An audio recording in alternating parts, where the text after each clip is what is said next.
Staff here in the back, media and those councillors that were able to attend today. I would like to introduce you to Kyle Stam. Kyle Stam is from Helios Group. Helios are the folks that have just conducted and finished our core services review. Kyle is here to my immediate right, and we'll both be available after the presentation that is going to take place. I'll get started. Is everybody okay at this point in time? So. This is regarding the release of the core services review, and again I want to thank each and every one of you for coming today. As is known, I'm very fond of Cole's notes and the presentation thereof of Cole's notes. So on the introduction, I'd like to say that the current council took office in 2008.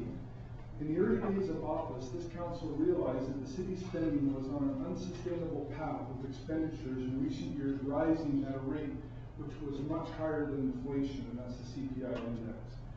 The city's accumulated debt borrowing was also well beyond what other comparable municipalities in BC have. On this basis, the council determined that an outside review of the organization was required to take steps, to engage Helios Group to undertake a core services review of the city services, costs, and accountability.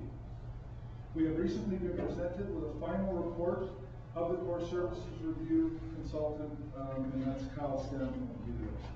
This meeting today is to share the report with the public and you, and to give you an opportunity to discuss the report and its impact with us. The core services report. This report was prepared to communicate the key findings in a manner that is appropriate for public communication. The report provides all of the key conclusions and the findings from the core services review.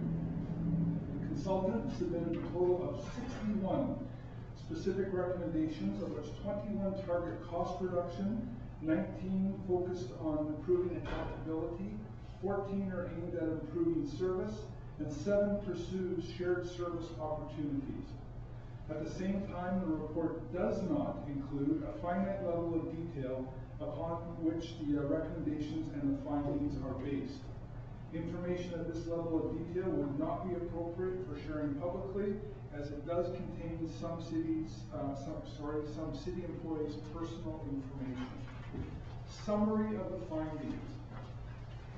The report provides a good overview of the strengths and challenges for our city.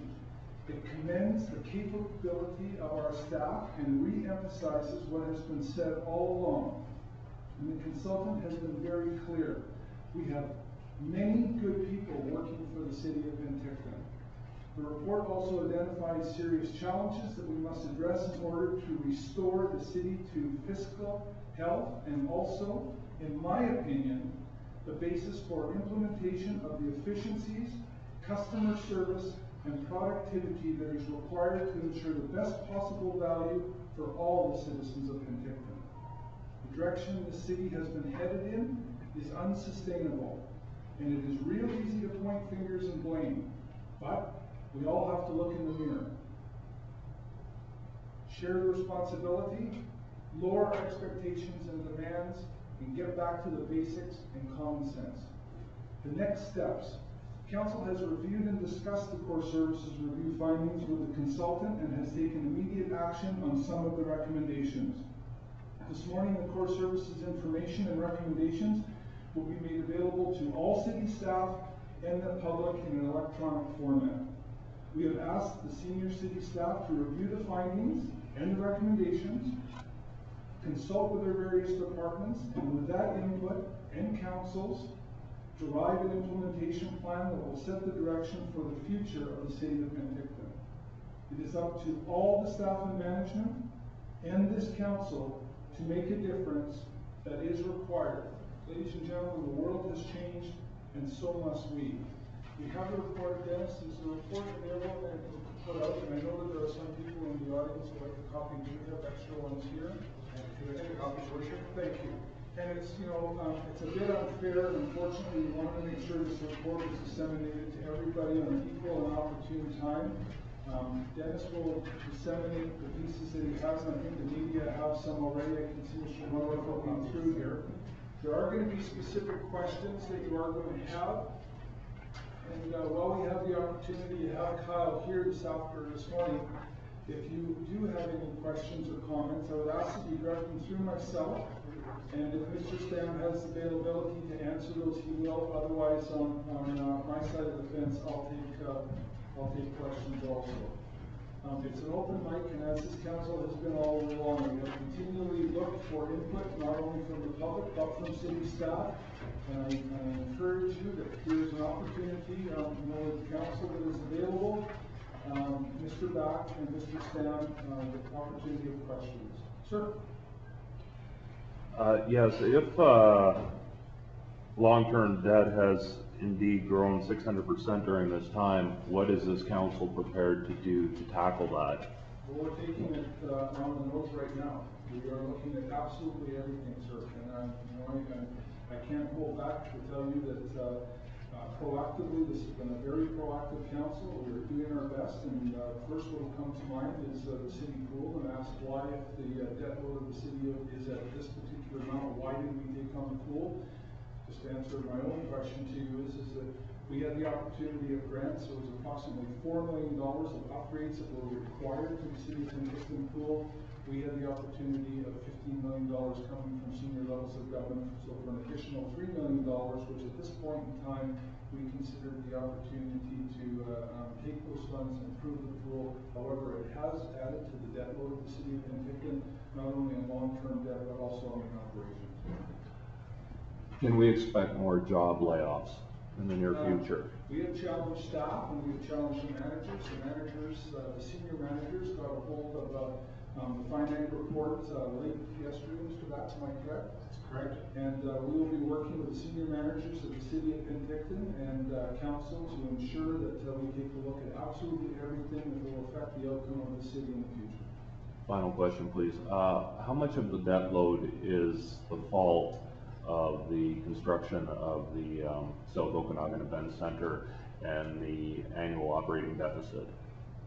The construction of the South Okanagan Event Center the debt has been put out publicly.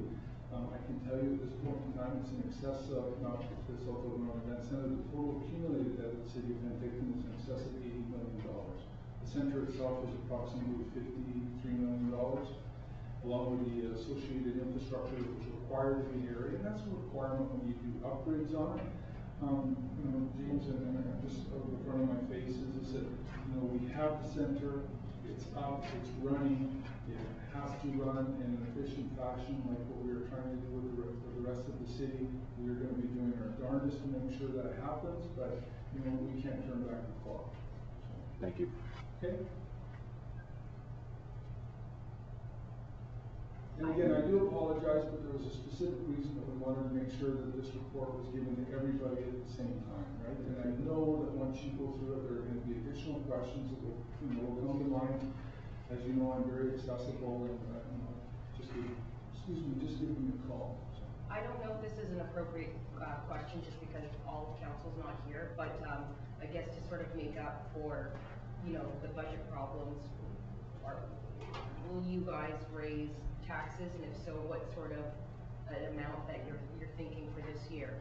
No, we haven't finished the budget process, but I think what can be said is this council is adverse to tax increases. We know what has transpired in not only the province, but what's transpired in Penticton. I bring to mind that 16 months ago, there was 1,000 job losses in Penticton. The average age of Penticton is substantially higher than a lot of municipalities. The average wages in Penticton are substantially lower than a lot of municipalities, and this council is very cognizant of the ability of people to pay taxes. Very cognizant.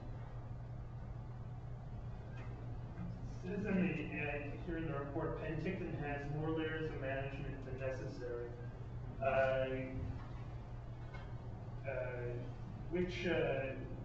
Can you speak to which layers of management you consider necessary and which are not? Bruce, we received a report on Monday. Senior staff has a report. As I said in my comments, council, senior